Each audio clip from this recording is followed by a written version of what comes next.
So there's lots of different types of feet that we can add to the bottom of our projects. I'm going to go over a few of the most popular ones, and then you can decide how you want to, what design that you want for your foot for your project. So the first one that's probably the most basic is going to be a meatball. So you're just going to take off some clay, roll it around in your hands. You're going to want to make more than you think, because they all have to be kind of the same size. So you make the first one and you like it, that's a great size.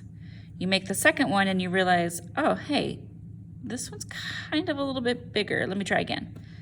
So do it again. And then you realize, oh, this one is way smaller now. It's probably closer to this one. So these two are looking good. This one I might need to take off a little bit and re-roll. Now you can do 3 feet, 4 feet. I'll even show you how to do one coil ring on the bottom. So now they're about the same size. So make your feet ahead of time, so that way you're ready to go. It could be that you want to have more square feet. So to do that, kind of roll it around in your hands until you have a long coil. Okay, that's kind of like the same thickness. If you start to notice some cracks, that means that my hands are dry. Oh, yeah. So you're gonna wanna keep them a little shiny with some water, but not like dripping. And do it again. Now, if they're too wet, it ends up kind of sticking to the table, but you just want to get those wrinkles out, okay? Nice job.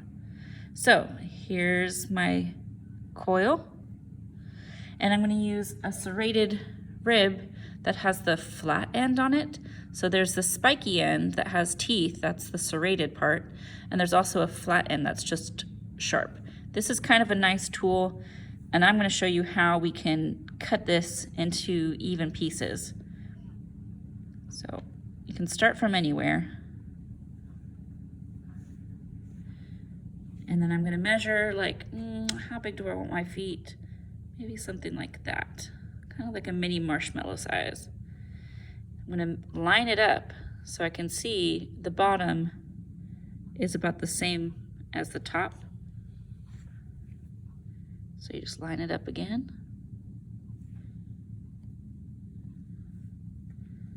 And then I always recommend making more than you think you need, in case you can see, even when I'm cutting it, 3 are pretty much the same size, and then I have one that's just obnoxiously larger. So I'm going to keep these.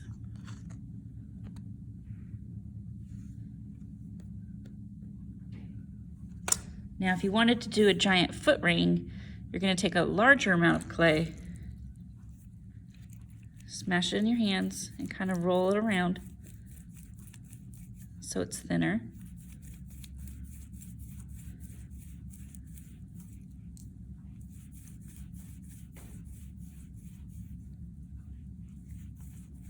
And you can put it on the table to roll as well, or whatever surface you're working on. If it starts to get kind of square, like it's not rolling circular, it kind of ends up having more, I don't know if I can show you easily, of a flattened shape, you can twist it and re-roll, and that'll help get that shape back.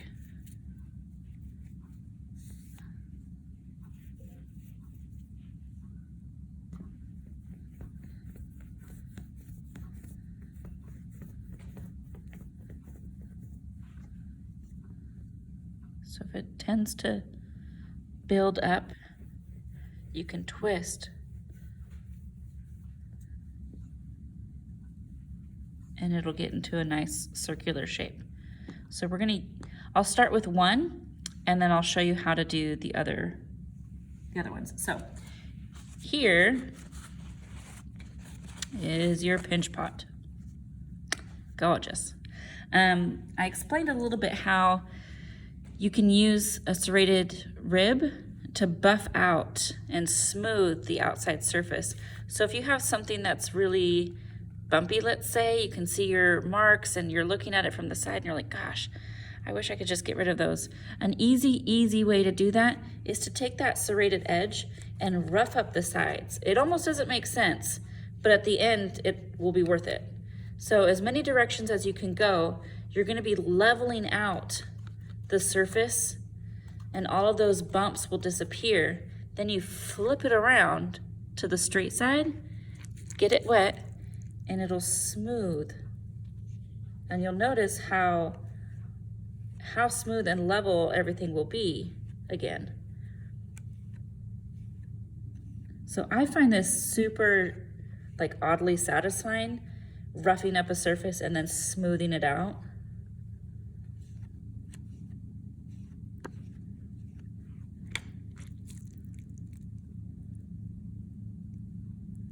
But before you add your feet, you're gonna wanna make sure that that profile is as smooth as you can get it. Okay, so here's my pinch pot. I like the way it looks. I'm ready to attach a foot.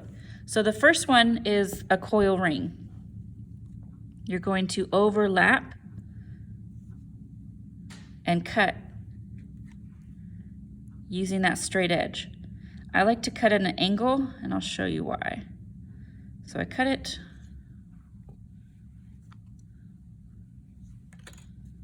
I can take these little bits off. But they kind of match up really nicely. So when we're attaching two pieces, we have our slip, but we're gonna be doing the 3 S's. It's gonna be scoring. I like to use this tool here, the little toothpick scoring tool. You can use this one, but notice how short the teeth are compared to how the teeth are on these toothpicks. So if I was to just attach something, these score marks are fine, but these score marks are a lot deeper, okay? And when you're attaching stuff, you want it to be really sealed. So here's my tool. I'm going to score both ends, rough them up, add some slip just to one side. And you want it to kind of squeeze out just a bit. That's how you know you have enough slip. And then the last S is to seal or smooth. And that's just a detail that I really look for because it just shows that you're taking the time to do your work well. It's like a finishing touch. So when it's on there, you won't be able to tell which part was attached. So I have my foot ring and I'm gonna place it on here and just to look at it from a profile because it could be, hey, this looks like it's on there, you know, straight. But then you look at it from the side and you realize, oh, nope, that's on there totally crooked. How did I do that? So it's gonna be important that you just sort of put it on there and take a look at it on its profile to make sure that it's in the right spot. Okay, that's where I want it. The back end of a paintbrush is gonna be your best friend because you can kind of trace out a placement of where it's gonna be. Because once you lift this up, you're not gonna be able to know where to put it down again. Remember, we're 3 S's, scoring, slipping,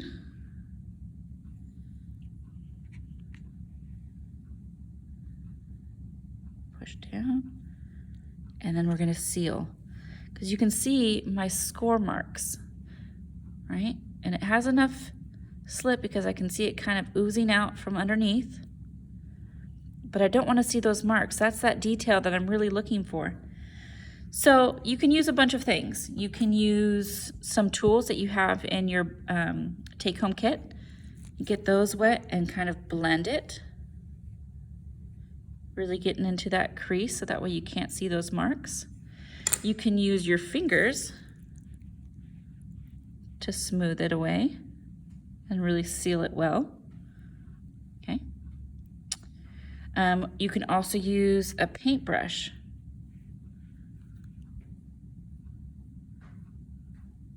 to make those marks go away and really seal it. And you're going to do that on the inside and the outside. Okay, so I'm really getting in there. So for example, you can see there's like right in there a little crack, and I don't want to see that seam.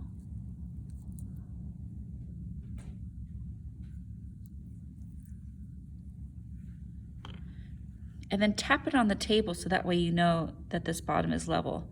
With a coil ring, the nice thing about it is that you can even use it as another pinch pot and kind of make it taller. You can make it more straight. You can even cut some pieces out if you want it to be more decorative.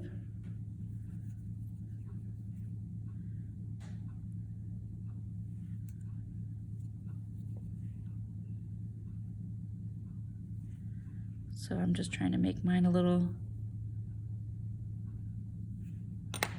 more curvy. So you can do lots of things with a coil ring. But let's say you don't like the way that looks. Okay. Taking it off.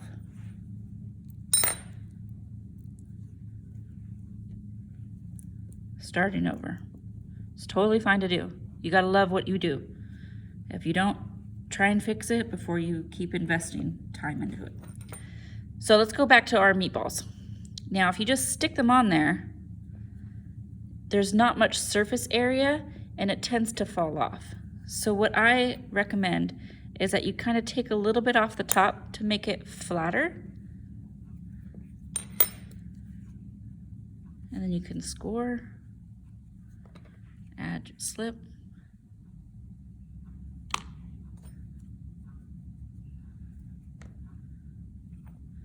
I'm gonna press in so it kind of oozes out.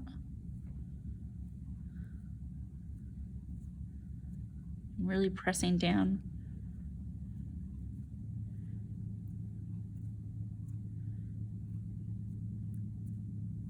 I'm going to seal.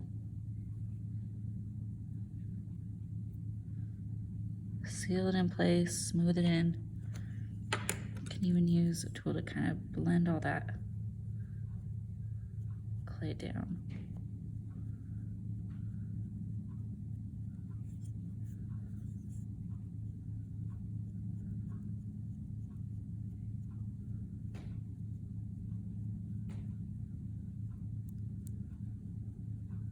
So good job blending the clay down, but I still don't want to see all these bits, right?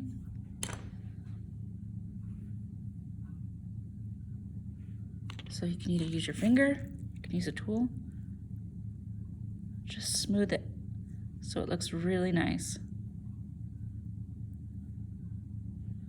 Okay?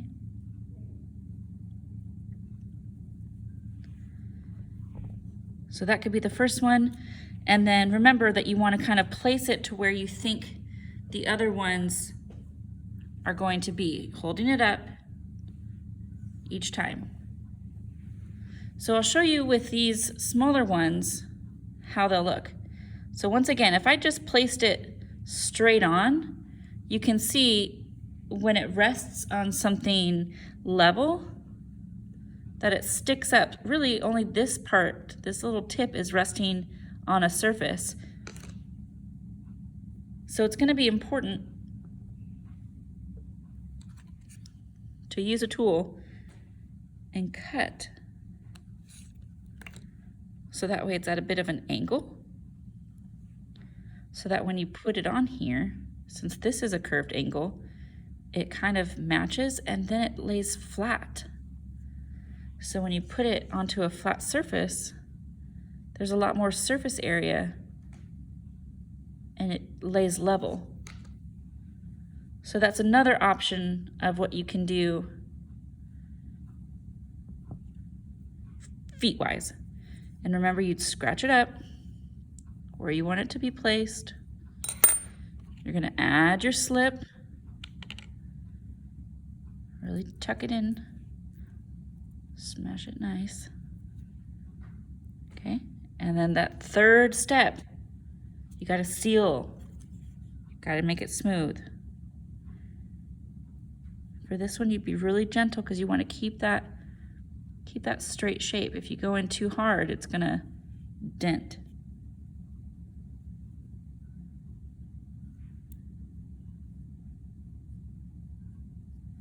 Right?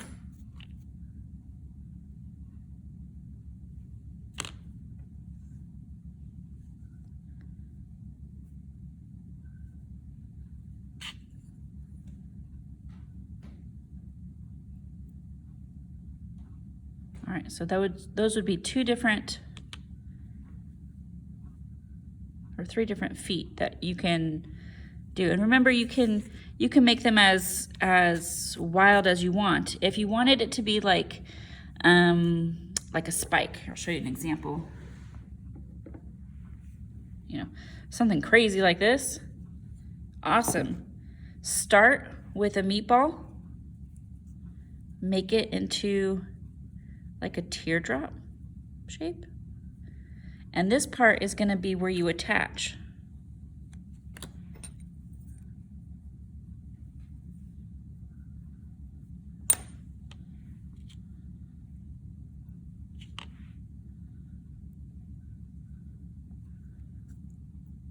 And then getting your hands wet. Remember, blending it in first, making sure this bottom part is really attached. Nice and smooth.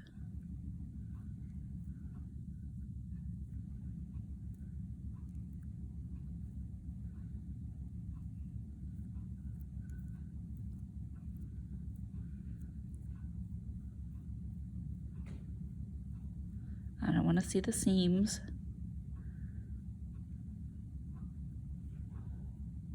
So I'm really smoothing it away.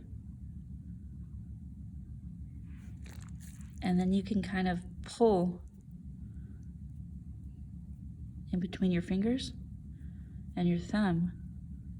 You can pull that shape into more of a point as long as you're constantly rotating. And you can make it level. But that'll give you a pointed edge, and it's got plenty of surface area here to attach. Okay? So these are just some examples, but you're gonna do this with your own design.